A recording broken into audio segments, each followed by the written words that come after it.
Marzo 19. El aprendizaje en la familia de la fe. Permanezca el amor fraternal. No se olviden de mostrar hospitalidad, porque por ella algunos, sin saberlo, hospedaron ángeles. Acuérdense de los presos como si estuvieran presos con ellos, y de los maltratados, puesto que también ustedes están en el cuerpo. Sea el matrimonio honroso en todos y el lecho matrimonial sin deshonra, porque a los inmorales y a los adúlteros los juzgará Dios. Hebreos 13, del 1 al 4. Hay un mundo de diferencia entre describir lo que significa andar en bicicleta y de hecho ayudar a alguien a subirse al asiento y pedalear. Hacer un pastel parece muy fácil en una receta, pero nunca he tenido mucho éxito en hacer uno que de verdad tenga un buen sabor. Lo que necesito es ayuda práctica, alguien que lo demuestre delante de mí y luego me permita intentar haciéndolo yo mismo. El mandato moral que nos da en Hebreos 13 es entrenarnos y formar nuestra vida, no mediante el aprendizaje de principios abstractos, sino como resultado de ver estos principios puestos en práctica en la familia de la fe. Por ejemplo, podemos leer lo que significa amarnos unos a otros, pero es mucho mejor observar esta clase de amor en la vida de una persona amorosa. Podemos entender por qué debemos ayudar a los extraños, pero podemos experimentarlo de cerca si nos criamos en un hogar donde se practica fielmente ese cuidado. Podemos leer los principios y las exigencias de la pureza sexual, pero nos irá mejor si crecemos en un hogar en el que estas cosas se demuestran, o si visitamos hogares de familias de la iglesia que vivan en pureza y de quienes podamos aprender, y la lista continúa. Establecer estas normas éticas es exigente, requiere tiempo, paciencia y compromiso. Es imposible lograrlo con ver un video o leer un artículo. Si si la información fuera suficiente para producir transformación, lo único que necesitaríamos hacer sería escribirla o leerla. Sin embargo, no podemos aprender a amar, a honrar y a ser fieles con los contenidos de una pantalla. No funciona así. Si queremos contentamiento, pureza, amor y hospitalidad, debemos descubrir estas virtudes y ponerlas por obra en la familia de la fe. Así pues, considera a tus hermanos y hermanas que ejemplifican las semejanzas a Cristo de esas maneras. Lee de nuevo Hebreos capítulo 13 del 1 al 4. Alaba a Dios por aquellos que han puesto en práctica estos versículos y luego asegúrate de aprender de ellos para llegar a imitarlos en estas virtudes. Que tu objetivo sea seguir de tal manera su ejemplo que, como Pablo, puedas decir humildemente a otros, sean imitadores de mí, como también yo lo soy de Cristo. Primera de Corintios capítulo 11 del versículo 1. ¿Cómo se hará esto realidad en tu vida esta semana? Para profundizar, Hebreos 13 del 1 al 8 y versículo 16 al 17. Amén.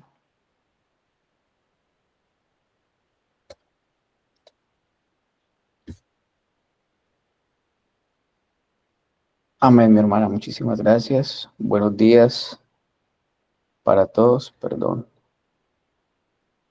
Ya, buenos días para todos. Muchas gracias por abrir este espacio para glorificar a Dios, que Dios nos asista en esta mañana para hablar de Él y que nos asista para poder entender. En Cristo Jesús, amén. Bueno, esta mañana el Señor nos reta con un tema como todas las mañanas, que nos lleva a vernos en la ley, que nos lleva a vernos en el espejo de la ley y, si Dios lo permite, que nos pueda llevar al arrepentimiento. Y hay dos preguntas que quiero hacerles en esta mañana. La primera pregunta es: ¿cómo se puede ver el amor, el cuidado, la misericordia y en general los atributos de Dios? ¿Cómo puede alguien poder ver eso? ¿O es posible poder ver eso? Es la pregunta. Y la otra pregunta es: ¿cuál es tu propósito en la vida? Si alguien te preguntara hoy, esta mañana, o si alguien ya te lo ha preguntado y tú ya le has respondido, ¿cuál es tu propósito en la vida? Y en las dos nos debe llevar a Cristo, esas dos respuestas. Si no, bueno, hoy es un buen día para arrepentimiento y fe. Mateo 7:29 dice, porque les enseñaba como quien tiene autoridad y no como los escribas. Y aquí en esta porción básicamente nos muestra que es diferente hablar de una vida digna, una vida agradable a Dios, es diferente a vivirla. Y el Señor Jesús la vivía, por lo tanto, eso se nota cuando tú hablas de Cristo y hablas de su misericordia, de su amor, hablas de su paciencia, hablas de todo aquello que Él es, eh, está detrás de ti el testimonio, está detrás de ti cómo vives, porque cuando tú le dices a tu hijo, no hay que decir mentiras, eh, realmente eso es lo que se vive en tu casa,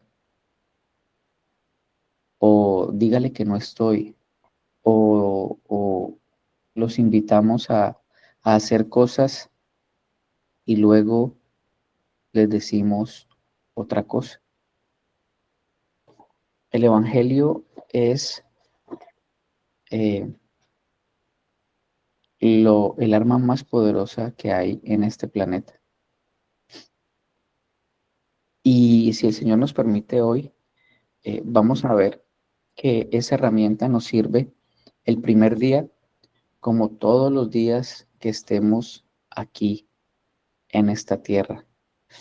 Dios nos ha dado unas instrucciones muy claras en su palabra en cuanto a cómo hemos de vivir para Él. Por ejemplo, Juan 13, 34, 35 dice: un mandamiento nuevo os doy, que os améis unos a otros como yo os he amado, que también os améis unos a otros, y en esto conocerán todos que sois mis discípulos, si tuvieran amor unos a otros. Aquí el llamado es claro. ¿Cómo conocerán que tú eres un hijo de Dios y que perteneces a la familia de Dios? Si amas a tu hermano, si consideras a tu hermano. El llamado a seguirlo a costa de negar nuestros propios deseos, Mateo 16:24. Entonces Jesús dijo a sus discípulos: si alguno quiere venir en pos de mí, nieguese a sí mismo, tome su cruz y sígame. Esto fue un devocional completo que hicimos en algún momento de lo que significaba negarse a sí mismo, tomar su cruz y seguirlo. Ya no tenemos una agenda. Ya nuestros deseos, nuestros anhelos ya están atrás. Acabaron en el momento que el Señor nos trajo de las tinieblas a la luz admirable. Ahora hay una agenda nueva, y esa agenda nueva es glorificar a Dios y gozar de Él por siempre. La exhortación a cuidar de los pobres y los necesitados, Santiago 1:27, la religión pura y sin mácula delante de Dios, el Padre, está en visitar a los huérfanos, a las viudas en sus tribulaciones, y guardarse sin mancha del mundo. Y esto ha sido muy descuidado en este tiempo en muchas congregaciones. Y la advertencia para no caer en comportamientos pecaminosos como aquellos que no conocen a Dios, 1 Tesalonicenses 5, 6, 8. Por tanto, no durmamos como los demás, sino que velemos y seamos sobrios. Pues los que duermen de noche duermen, y los que se embriagan de noche se embriagan. Pero nosotros que somos del día, seamos sobrios, habiéndonos vestido con la coraza de la fe y del amor, y con la esperanza de la salvación como yelmo. Y todos estos pasajes tienen un sazón especial, y el sazón especial es que ya no eres lo que antes eras, ya no actúas como antes actuabas, ya no piensas como antes piensas, ya no sientes como antes sentías. Jesús hizo un resumen de la vida, de una vida vivida para Dios, cuando un maestro de la ley le preguntó el más importante de los mandamientos, y Jesús respondió, el primer mandamiento de todos es, oye Israel, el Señor nuestro Dios, el Señor uno es. Y amarás al Señor tu Dios con todo tu corazón, con toda tu mente y con toda tu alma y con todas tus fuerzas. Este es el principal mandamiento. Y el segundo es semejante, amarás a tu prójimo como a ti mismo. No hay otro mandamiento mayor, Marcos 12, 29, 31. Es decir, un mandamiento es amar a Dios y el otro es amar a vuestro prójimo. Es decir, sin el primero, el segundo no existe. No hay posibilidad de yo poder amar a mi hermano, a mi hermana, sin que primero haya ocurrido el hecho de que ame a Dios. Y si ahorita vamos a hablar de eso más adelante, para poder amar a Dios, Él me capacita para poder hacerlo. O sea que hay una consecuencialidad, por eso los fariseos caían permanentemente, porque ellos querían vivir una vida sin Cristo. Y lo que la palabra de Dios y el Evangelio nos dice es que debemos vivir la vida en Cristo. Disney, esta programadora de películas y de cosas para niños que vemos que cada vez está más torcida, nos dice, sigue tu corazón, sigue los anhelos de tu corazón, ámate a ti mismo y realmente eh, es completamente opuesto a lo que la palabra de Dios presenta. La oración de Jesús antes de su crucifixión también nos arroja luz sobre nuestro propósito, refiriéndonos a los creyentes. Cristo oró, la gloria que me diste, yo se las he dado para que sean uno, así como nosotros somos uno. Aquí muestra una unidad que es imposible sin Él. Iglesia, somos llamados a ser uno. Somos llamados a conformar un solo cuerpo. Y esa es la manera como deben vernos allá afuera. Cuando alguien llega a tu casa, cuando alguien llega a la congregación, debe sentir eso. Debe sentir que son uno, deben sentir que están unidos, deben sentir que hay un amor allí que no se encuentra en ningún otro lugar, sino allí. Yo en ellos y tú en mí, para que sean perfectos en unidad, para que el mundo conozca que tú me enviaste y que los has amado a ellos como también a mí me has amado. Ya tenemos un carácter nuevo, mis hermanos, mis hermanas. Y sigue diciendo, Padre, aquellos que me has dado, quiero que donde yo estoy también ellos estén conmigo para que vean mi gloria que me has dado, porque me has amado desde antes de la fundación del mundo. Padre justo, el mundo no te ha conocido, pero yo te he conocido. Y ellos han conocido que tú me enviaste y les he dado a conocer tu nombre y lo daré a conocer aún para que el amor con que me has amado esté en ellos y yo en ellos. Juan 17, 22, 26. Claramente hay un mandamiento específico a ser uno, a que haya unidad, a que haya amor, a que ese amor que hay entre el Padre y el Hijo y el Espíritu Santo se pueda ver en la realidad, en la iglesia. Y cuando yo les preguntaba adelante, ¿cómo podemos ver esos atributos de Dios? Esos atributos de Dios se ven a través de ti, a través de cada miembro de la iglesia de Cristo y a través de todos juntos, unidos, caminando y yendo en pos de un objetivo y es glorificar a Dios y gozar de Él por siempre. El deseo de Jesús de tener una relación con nosotros, ¿este deseo también es tuyo?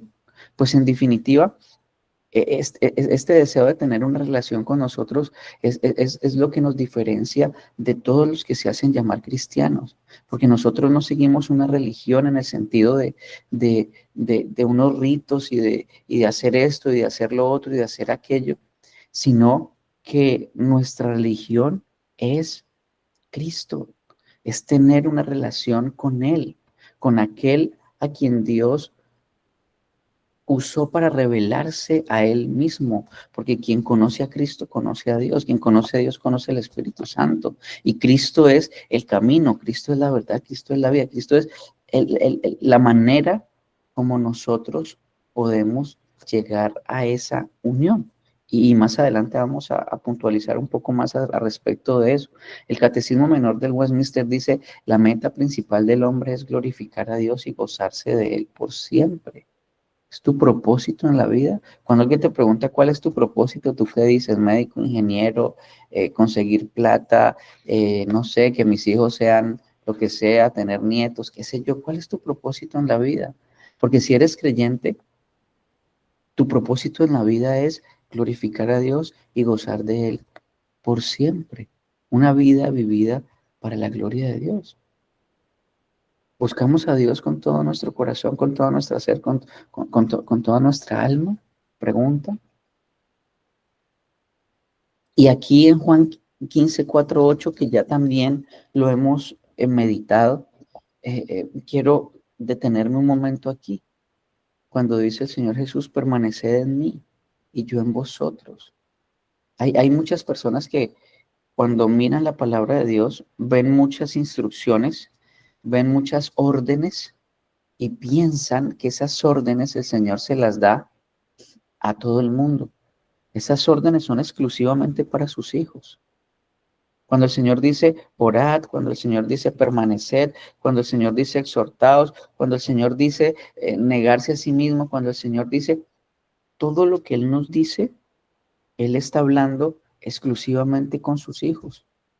Él no está hablando con el mundo, porque Él ya sabe que sus hijos están capacitados para eso. Y dice, como el pámpano no puede llevar frutos por sí mismo si no permaneciera en la vid, tampoco vosotros si no permanecéis en mí.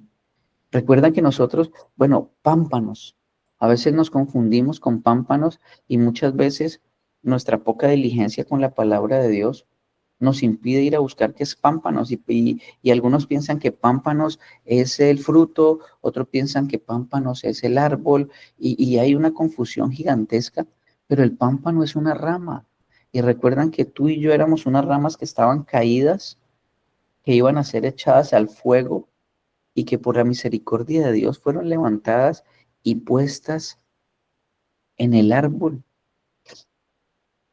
injertadas, llama la palabra de Dios, injertados. Tú y yo hemos sido injertados en ese árbol.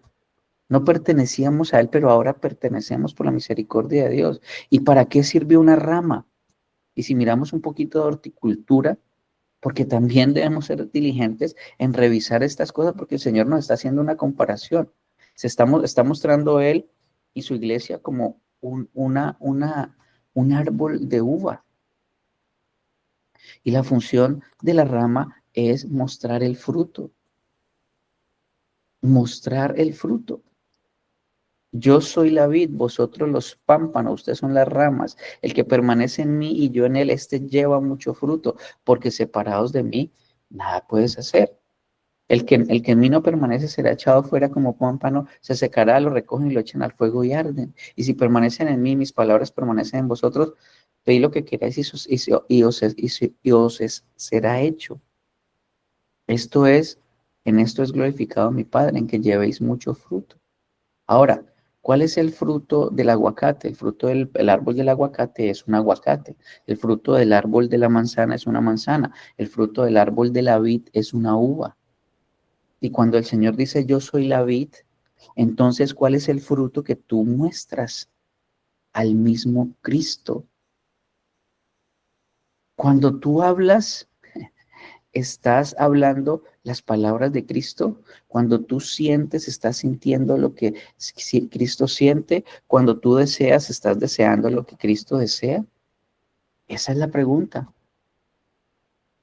Porque eso es lo que nos está diciendo el Señor. De lo contrario, seremos echados al fuego.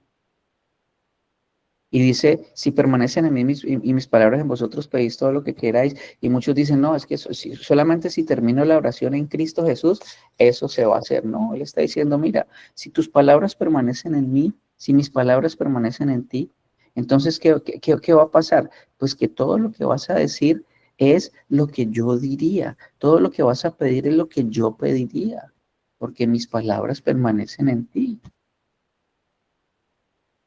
Entonces, Actuamos como Él, amando a los demás, y al hacerlo traemos gloria a su nombre y también disfrutamos de la relación para la cual fuimos creados originalmente. Y en algún momento dimos el ejemplo del teléfono celular.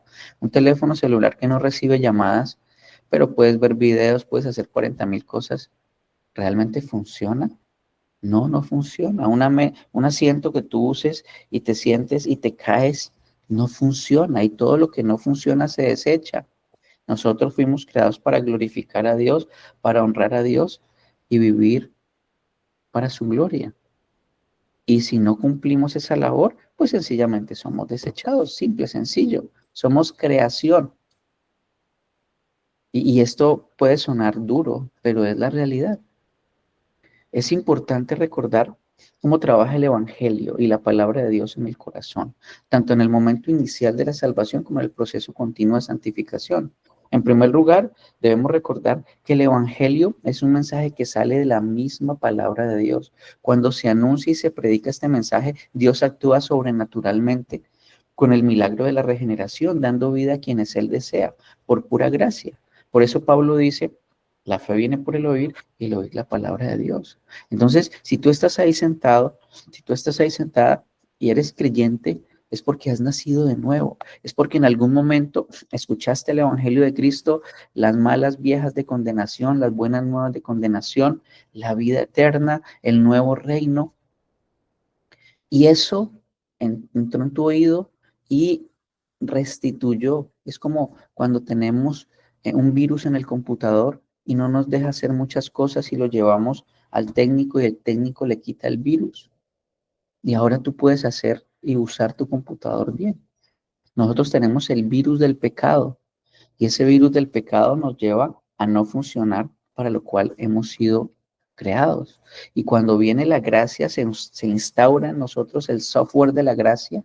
Ahora ya estamos capacitados para glorificar a Dios y gozar de Él por siempre. Es decir, que si tú vives una vida de pecado hoy, si tú continuamente estás ejerciendo una vida de pecado, pues probablemente no has nacido de nuevo, porque dice la palabra de Dios que pecaremos para que la gracia abunde, dice de ninguna manera, dice en Romanos también. Ya hemos sido regenerados, por tanto, podemos decirle no al pecado. Podemos decir al pecado, Señor, usted ya no es mi amo. Y decir como le dijo Agripa a Pablo en algún momento, casi me convences, pero ya estoy capacitado para decir que no. Cristo no quiere que sus discípulos sean sepulcros blanqueados como fariseos, sino que tengamos corazones transformados por el Evangelio. El poder para salvar está en las palabras inspiradas de Dios. Y cuando alguien dice la palabra tiene poder, solamente digo amén si está hablando de la palabra de Dios. Porque mi palabra, si mi palabra tuviera poder, yo tendría que estar viviendo, no sé, en una mansión y tendría que estar eh, eh, eh, sentado allí esperando que todo caiga del cielo, si tuviera poder, pero no tiene ningún poder. Si mi palabra tuviera poder, pues ninguna persona estaría enferma. Pero es la palabra de Dios lo que tiene poder, no nuestras palabras. Entonces, el poder para salvar está en las palabras inspiradas de Dios que llegan al oyente por la lectura o por la predicación. Y el mismo Dios que creó todo lo que existe con su palabra es quien da vida a los que están muertos en sus delitos y pecados por el poder del Evangelio. Efesios 2. Y Él les dio vida a ustedes cuando estaban muertos en sus delitos y pecados, en los cuales anduvieron en otro tiempo, según la corriente de este mundo, conforme al principio de la potestad del aire, espíritu que ahora opera en los hijos de desobediencia. Entre ellos también todos nosotros, que en otro tiempo vivíamos en las pasiones de nuestra carne, satisfaciendo los deseos de nuestra carne y de la mente, y éramos por naturaleza hijos de ira, lo mismo que los demás. Mi hermano, mi hermana, el Evangelio llegó en un momento a tu vida y en ese momento el Señor te cambió, te quitó tu corazón de piedra, te removió esa naturaleza que solamente deseaba pecar y congraciarse con Él mismo, con ella misma, y nos dio una nueva naturaleza. Dice Romanos 1:16, porque no me avergüenzo del Evangelio, pues poder de Dios para salvación de todo el que cree, el judío primeramente y también el griego. Entonces,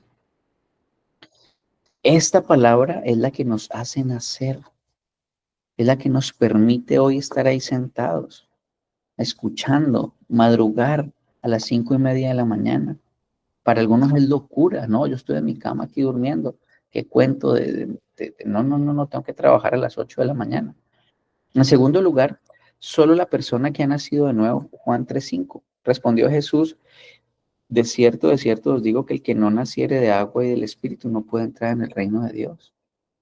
Por eso es tan importante entender que el Evangelio de Cristo es lo único, si tienes hijos inconversos, es lo único que le va a permitir nacer de nuevo. Es lo único que le va a permitir cambiar esa naturaleza pecaminosa. Si tu esposo es inconverso, si tu esposa es inconverso, si tu mamá, si tu papá, lo único que va a hacer que él crea es estar expuesto a la palabra de Dios. Y que cuando te vea a ti, te vea vivir el Evangelio de Cristo Jesús.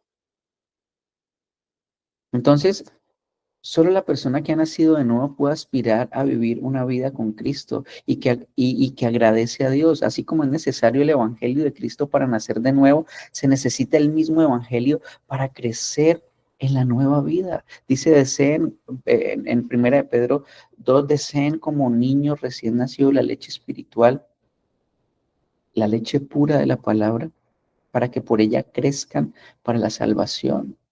Mi hermano, el Evangelio es tan importante el primer día, ¿sí? En aquel momento cuando ni siquiera nos dimos cuenta que el Señor nos regeneró, sino que comenzamos a vivir una vida para Él. Ese día, como todos los días y cada uno de los días, es tan importante esa palabra. Y los puritanos explicaban de esta manera: algunos cristianos viven con una perspectiva truncada o parcial del Evangelio. Ven el Evangelio como la puerta, la manera de entrar en el reino de Dios, pero el Evangelio es mucho más que eso, no es únicamente la puerta de entrada, sino el camino por el cual debemos andar todos los días de nuestra vida cristiana, la vida centrada en el Evangelio. El mensaje del Evangelio debe afectar todas las áreas, todos los matices de tu vida. Tú no eres cristiano solamente el domingo o el miércoles, tú eres cristiano de lunes a domingo, 7 días a la semana, 12 meses al año, 365 días al año. Toda tu vida, en el trabajo, en el bus, en la casa, en todos los sitios donde tú estés, tú eres embajador de Cristo. Y si dices que eres creyente, hermano, mi hermana, vas a estar en el ojo del huracán. Todo el mundo te va a estar mirando para escudriñarte. Y mire que dice que es creyente y vea cómo grita. Y dice que es creyente y vea cómo responde con 2 palabras en la mano. Y dice que es creyente, no, pues si esa es creyente, yo voy para el cielo. Si ese va para el cielo, yo también voy para el cielo. Y por eso es que de Cristo se habla tan mal, porque mucha gente que piensa que ha nacido de nuevo porque salió adelante, levantó su mano y dijo una oración, pero viven como cualquier otro impío. Esto hace que hablen mal del Evangelio. Por eso nosotros, los que decimos que hemos nacido de nuevo, los que decimos que Cristo es nuestro Señor, ok, eso se tiene que notar. Había una propaganda en Colombia que decía que la avena se te nota, el Evangelio se te nota, mi hermano. Y la manera más rápido de notarlo es cómo tratas a tus hermanos, cómo vives en medio de la congregación. ¿Te encanta reunirte con tus hermanos? ¿Eres proclive, eres deseoso de estar en contacto con ellos? ¿O te vas lo más rápido posible de la congregación para no hablar con nadie, para que nadie te pregunte, para que nadie conozca de ti, porque precisamente no quieres que vean quién eres, ni tampoco te quieres enterar de quiénes son los otros? Entonces, el mensaje del Evangelio debe afectar todas las áreas y los matices de nuestra vida. No necesitamos solo para nacer de nuevo, sino también para vivir. En el Sermón del Monte dice el Señor, porque les digo a ustedes que si su justicia no supera la de los escribas y fariseos, no entrarán en el reino de los cielos. Mateo 5:22. Cristo quiere que sus discípulos no sean sepulcros blanqueados como los de los fariseos, sino que tengamos corazones transformados por el Evangelio. Él quiere que vivamos vidas genuinamente justas y no solo por apariencias, algo que solo podemos lograr con el Evangelio en el centro de nuestras vidas y por el poder del Espíritu Santo. Es fácil ser cristiano el domingo, es muy sencillo ser cristiano el miércoles, el jueves o el día que se reúnan en la mitad de la semana. El tema es el resto del tiempo. El tema es cuando nadie te ve, qué ves en el teléfono, cuando nadie te ve, qué escuchas, cuando nadie te ve, qué deseas. Allí es cuando tú debes preguntarte, ¿realmente soy hijo de Dios? Porque si eres hijo de Dios, deseas lo que un hijo de Dios desea. Y lo que un hijo de Dios desea es lo que Cristo desea. Entonces, el llamado del Evangelio es a no vivir en nuestras propias fuerzas, ni ceder a la tentación del moralismo, sino recordar las palabras de Jesús. Mi yugo es fácil y mi carga es ligera. Mi hermano, vivir la vida cristiana, algunos pastores dicen que vivir el Evangelio es difícil. No, no, no, no es difícil. Es imposible si lo haces en tus fuerzas y por eso mucha gente llega a la iglesia y luego se va, porque no pueden con las apariencias, no pueden con la carga, porque la carga no se lleva en nuestras espaldas, se lleva en las espaldas de Cristo. Él es el que lleva esas cargas por nosotros, por lo tanto es fácil y ligera, porque no es en nuestras fuerzas, es en las fuerzas del Santo Espíritu de Dios que se vive el Evangelio de Cristo. La vida cristiana tiene sus luchas y desafíos, pero Cristo nos llama a descansar y a reposar nuestra alma en Él. Los líderes religiosos de Israel querían cumplir la ley sin Cristo y exigían a los demás hacer lo mismo. De esta manera ponían cargas pesadas e imposibles de soportar, quitando el descanso y la paz a los demás. Y muchas veces los cristianos caemos en este mismo error, desgastándonos y desgastando a nuestros hermanos en la fe. Mateo 11:27, todas las cosas me han sido entregadas por mi Padre y nadie conoce al Hijo sino al Padre y nadie conoce al Padre sino al Hijo y aquel a quien el Hijo se lo ha querido revelar. Mis hermanos, el mismo evangelio que nos levanta de los muertos nos faculta para ir con todo nuestro cansancio delante de Él y encontrar reposo en el evangelio. Allí todo nuestro afán de querer vivir una vida cristiana sin Él, de querer amar a nuestros hermanos sin Él, se desvanece y dejamos de creer que nuestra vida depende solo de nuestros esfuerzos. Cogamos a Cristo cada día para alinear nuestros corazones a la voluntad de Dios. ¿Tú conoces la voluntad de Dios? Porque muchos hablamos de la voluntad, es que esta es la voluntad de Dios, que esta es la voluntad de Dios, ¿cuál es la voluntad de Dios? Aquí Dios nos está diciendo, ámense unos a otros, esa es la voluntad de Dios para tu vida. Exhortados unos a otros, esa es la voluntad de Dios para su vida. Sean un solo cuerpo, esa es la voluntad de Dios para tu vida. Dejemos de estar pensando en mezclando nuestros propios deseos y matizándolos con la voluntad de Dios. La voluntad de Dios está claramente expresada en su palabra. Y es lo que el Señor le manda hacer a cada nuevo creyente. Y hoy está diciendo, amen a sus hermanos, como a ustedes mismos. Es decir, en ningún momento va a haber una persona con falta de autoestima. Eso no existe. No existe. Nosotros nos estimamos tanto. Hay personas que se estiman tanto que prefieren no hablar de ellos, porque se aman tanto y no quieren que nadie conozca quiénes son. No hay cosa tal como la baja autoestima, no existe. Todos tenemos una autoestima mucho más grande que el monte Everest. Todos. Y el Evangelio es lo que nos pone y nos ubica en el lugar que debemos estar. Esto. Nada. Absolutamente nada, porque Cristo lo es todo. Y vamos a terminar ya para ir aterrizando, meditando un poquito sobre el libro de Hebreos. Y el devocional nos manda a revisar Hebreos 13, pero inicio en Hebreos 12, el último versículo. Dice, porque nuestro Dios es fuego consumidor, y ahí termina el capítulo 12.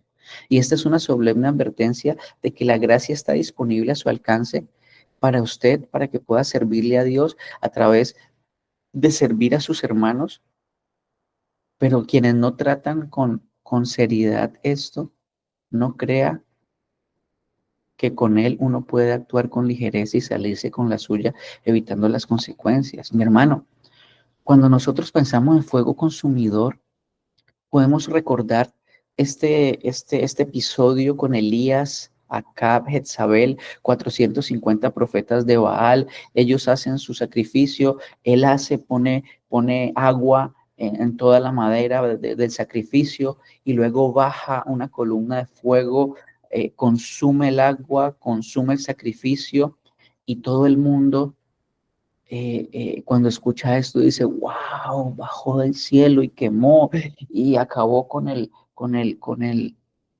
sacrificio.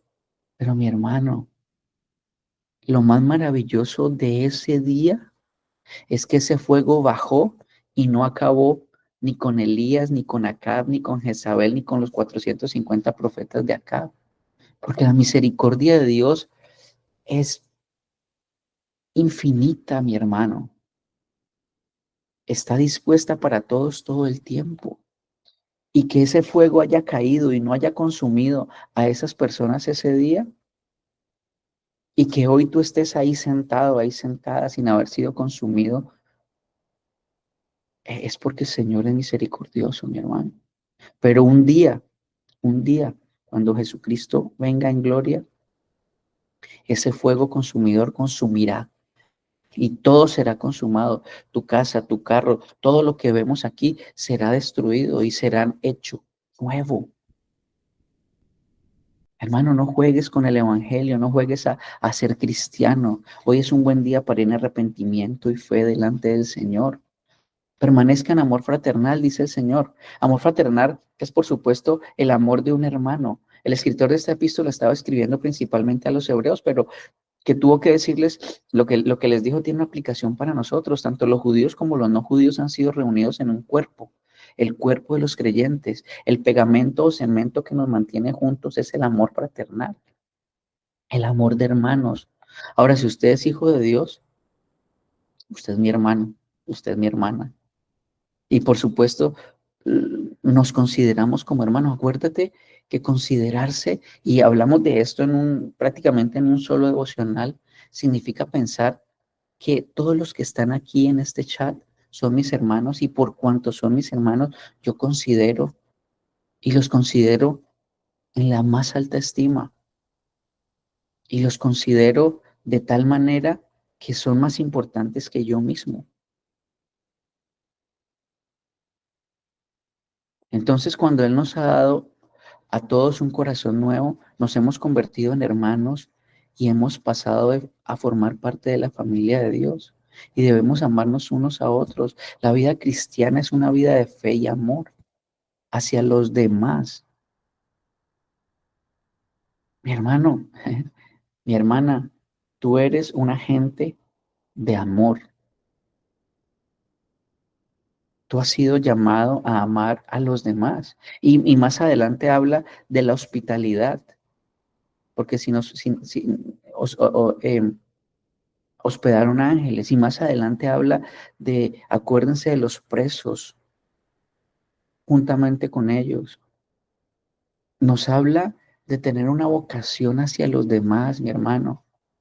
Cuando el Señor Jesús les lava los pies, les está diciendo, mire, yo vine a servirles. Y Pedro necio no se quería dejar servir, y dice, no tendrás parte conmigo.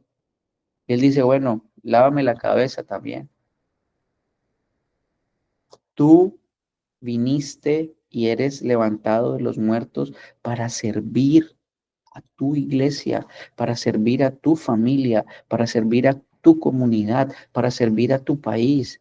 Ya no nos estamos sirviendo a nosotros mismos, ya no estamos cumpliendo los deseos egoístas de nuestro corazón, sino que estamos abiertos a glorificar a Dios a través de ayudar, a través de servir al otro. Que el Señor nos ayude, mis hermanos, a glorificarle, a honrarle y a bendecirle. Aquellos que deseen vivir para Dios, lo deben buscar en su palabra. Debemos buscar la guía del Espíritu Santo para aplicar la palabra a nuestras vidas. Vivir para Dios significa renunciar a nosotros mismos y desear la voluntad de Dios por encima de todo. Mientras nos acercamos a Dios y lleguemos a conocerlo más, sus deseos serán más nuestros naturalmente. A medida que maduramos, nuestro deseo de obedecer los mandamientos de Dios aumenta, como nuestro amor por Él aumenta y por ende nuestro amor hacia los demás aumenta. Si me amáis, guardad mis mandamientos, Juan 14:15. Recuerda que solamente puede vivir la vida cristiana aquel que ha nacido de nuevo. Si no has nacido de nuevo, hermano, hoy es un buen día para decirle al Señor, Señor, dame un corazón nuevo. Quítame este corazón de piedra, un corazón de carne. Renueva estos huesos secos y dales vida a través de tu palabra. Que el Señor nos ayude a vivir conforme a su voluntad. Que el Señor nos ayude a amar a nuestros hermanos como